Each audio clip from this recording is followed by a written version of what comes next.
Baru-baru ini sedang viral salah satu akun Instagram ya teman-teman, yang dimana menunjukkan Ka'bah. Entah mereka menggunakan CGI atau bagaimana, mereka melakukan parade-parade orang belok, orang-orang menyimpang, lalu tawaf di Ka'bah.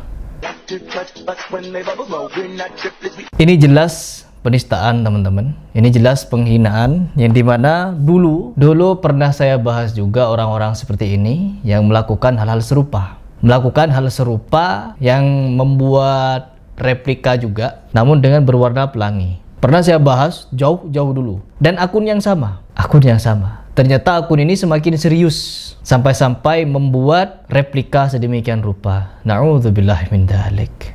Lalu ada gerakan yang dimana blokir katanya. Jadi blokir, laporkan dan lain sebagainya. Itu kurang mempan, ya itu kurang mempan sebenarnya. Ketika satu akun mereka tumbang, mereka akan bikin lagi akun-akun baru. Bikin lagi pastinya. Untuk apa? Untuk menormalisasi. Dan gerakan-gerakan penormalisasian seperti ini sudah marak di mana-mana teman-teman. Sebagaimana penormalisasian Syiah, yang dimana berkedok dengan berjuang, katanya dengan kedok berjuang di Palestina, banyak gerakan-gerakan penormalisasi Syiah, dan orang-orang mulai tidak mau membahas penyimpangan Syiah, kesesatan Syiah, bahkan kafirnya Syiah. Sudah tidak mau lagi. Dengan apa? Gerakan penormalisasian berkedok pura-pura perang antara Syiah dengan Yahudi. Begitu. Dan sekarang kembali lagi kepada pembahasan sama. Penormalisasian orang-orang belok ini sudah semakin marak juga. Masuk ke berbagai macam film, yang dimana ada beberapa film yang juga disponsori oleh orang-orang seperti ini. Ya Allah.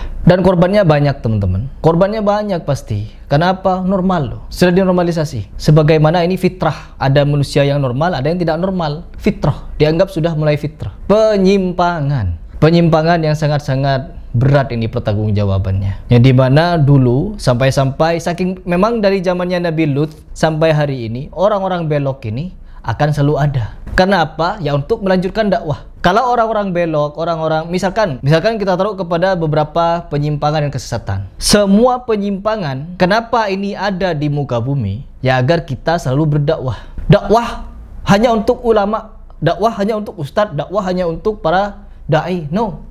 Semua di antara kita ini adalah seorang pendakwah. Untuk mendakwahkan apa? Mendakwahkan tauhid, mendakwahkan kebenaran, mendakwahkan yang hak melawan yang batil. Apalagi penyimpangan-penyimpangan yang sedemikian rupa. Teringat kemarin, ya perhatikan, selain di dunia akan ada orang-orang yang menghalalkan khamr, menghalalkan musik, dan menghalalkan zina sudah muncul. Dengan cara apa mereka menghalalkannya? Meskipun tidak secara terang-terangan, dengan cara sembunyi-sembunyi mereka juga menghalalkan zina. Contohnya, berbagai macam kasus motif pencabulan yang ada di Indonesia. Dengan berbagai macam motif yang ada di Indonesia, ada yang motifnya mengatakan kepada santri-santriwatinya, "Hei santri-santriwati, kalian harus mengikuti jejak Nabi Musa." Ini yang baru-baru terjadi nih, kemarin, baru-baru terjadi. Kamu harus mengikuti jejak Nabi Musa, yang dimana ketika bersama dengan Nabi Khidir, Nabi Musa tidak pernah protes dengan apapun yang dilakukan oleh Nabi Khidir. Sedemikian dengan saya, ya, apapun yang akan saya lakukan kepadamu, kamu tidak boleh protes, dan kamu harus bersumpah di atas Al-Quran tidak akan melaporkannya kepada orang tua. Sampai sedemikian rupa menghalalkan zina. Dan kasusnya bukan 1, 2, 3, membludak. Dari tahun 2024 kemarin sampai hari ini lebih 100 kasus pencabulan. Ada datanya, ada faktanya, ada beritanya.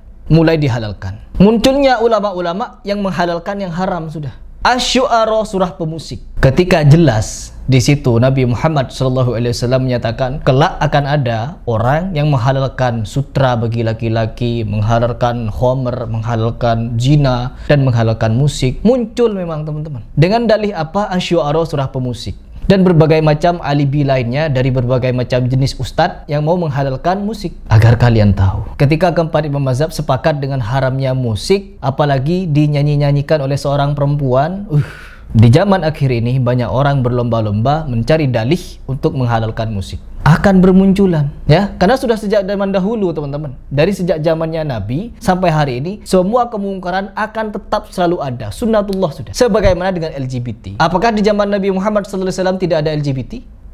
Ada. Bahkan diusir apabila kalian melihat menjumpai seorang laki-laki yang berdandan seperti perempuan, menyerupai perempuan, perempuan menyerupai laki-laki. Terjadi teman-teman. Ada seorang banci yang ingin masuk ke tengah-tengah kaum muslimin, diusir. Disuruh usir kepada Umar bin Khattab, diusir. Sudah ada. Agar apa? Agar kaum muslimin tetap mendakwahkan, berdakwah, mengajak mereka untuk bertaubat.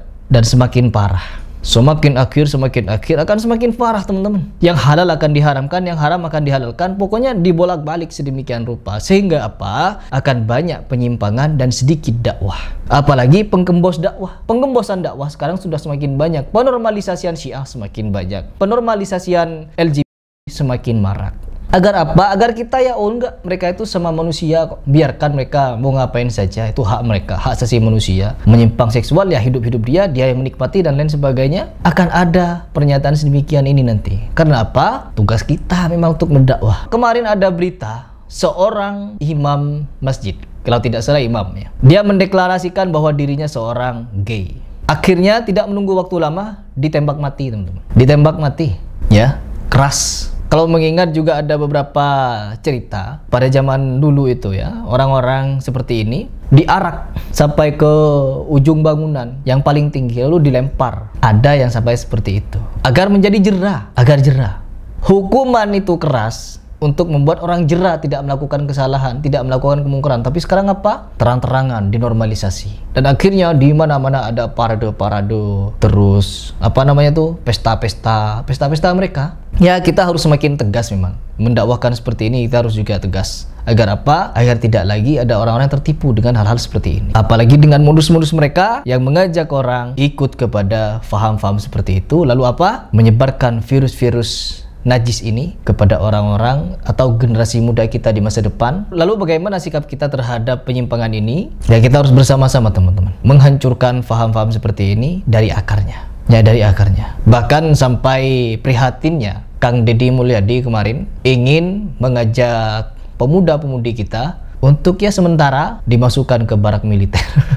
Ya, untuk disiksa lah, siksa mentalnya agar kembali kepada fitrahnya. Mungkin seperti itu. Ya, kalau kebijakan-kebijakan sedemikian rupa ya kita dukung teman-teman. Untuk mengajak orang pada kebenaran kita dukung. Tapi apabila ada penyimpangan, siapapun orangnya kita lawan. Kita dakwahkan juga, kita katakan itu tidak benar. Begitu. Ya, semoga akun penebar penyakit-penyakit hina ini hilang. Dan setelah dia muncul lagi ya kita harus semakin giat juga untuk berkomentar di sana agar akun seperti ini tenggelam. Begitu teman-teman.